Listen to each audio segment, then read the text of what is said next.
Commercial cylinder के दामों में कमी के बाद अब एलपीजी के घरेलू सिलेंडर के दामों में कर दिया गया इजाफा।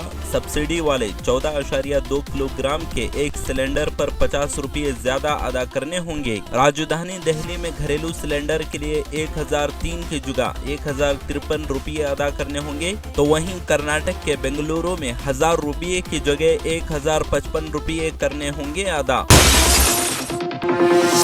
हिमाचल प्रदेश में भारी बारिशों के दरमियान बादल फटने के बाद सैलाब और लैंड स्लाइडिंग ने मचा दी तबाही, जबकि शिमला में लैंड स्लाइडिंग के सबब एक खातून की हुई है मौत। भारी बारिश के वाक़ये के सबब आने वाले पानी के रैले में कई अफराद लापता। कुल्लू जिला के मलाना और मणिकर्णिका रियासत के बकिया हिस्सों से राबिता मुनक़ते हुआ, जबकि मुतासरा इलाकों में राहत रसानी का काम है जारी।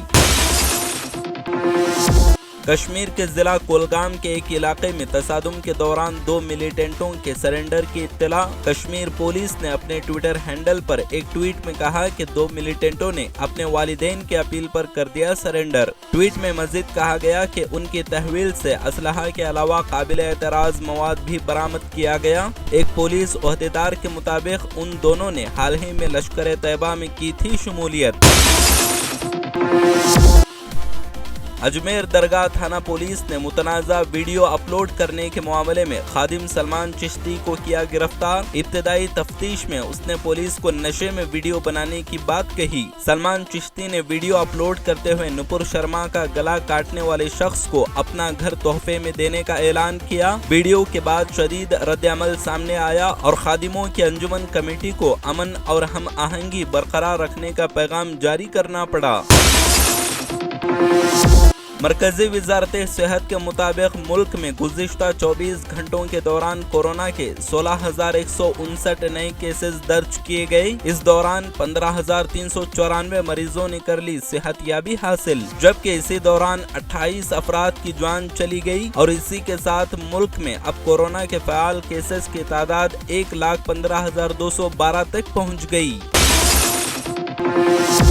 मगरबी बंगाल बीजेपी के सदर सुकांत मजुमदार ने कहा कि सीएए को 2024 के लोकसभा इंतखाबात से पहले नाफिज कर दिया जाएगा और कहा कि बीजेपी का अपने वादों को निभाने का ट्रैक रिकॉर्ड रहा है, जबकि टीएमसी जो सीएए की मुखालफत करती रही है उसके मुताबिक इस कानून को कभी नाफिज नहीं होने देगी और कहा कि इस तरह के बयानात का मकसद मरकज की मईशत के बंदोबस्त में नाकामी से तवज्जो हटाना है।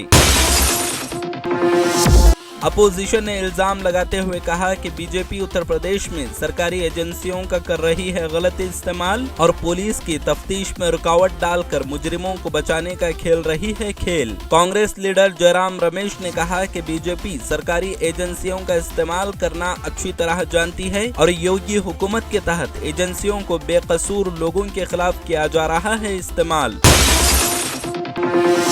कोलकाता पुलिस ने एक बार फिर नुपुर शर्मा को नोटिस जारी कर पूछताछ के लिए मौजूद रहने की दी हिदायत। नुपुर शर्मा के मुतनाज़ा तबसरे पर कोलकाता पुलिस ने भेजा ये तीसरा नोटिस। हालांकि नुपुर शर्मा ने हिफाजत से मुताल्लिक अंदेशों की बुनियाद पर गुज़िश्ता 2 नोटिस को नजरअंदाज कर दिया था, जिसके बाद शहर पुलिस ने उनके खिलाफ लुकआउट नोटिस भी किया जारी।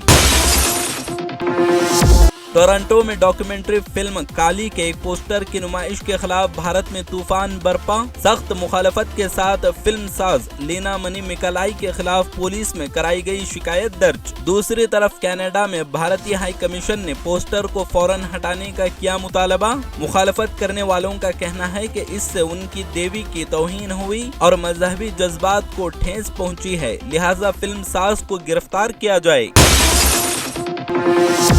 मरकजी वजीर मुख्तार अब्बास नकवी ने अपने ओहदे से दे दिया इस्तीफा। मुख्तार अब्बास नकवी वजीर आजम नरेंद्र मोदी की काबीना में संभाल रहे थे माइनॉरिटीज वजारत का चार्ज। उनकी राज्यसभा की मियाद इस माह खत्म हो रही है। बीजेपी ने उन्हें राज्यसभा का टिकट नहीं दिया, जिसके बाद ये तय हो गया था कि उन्हें काबीना से इस्तीफा देना पड़ेगा।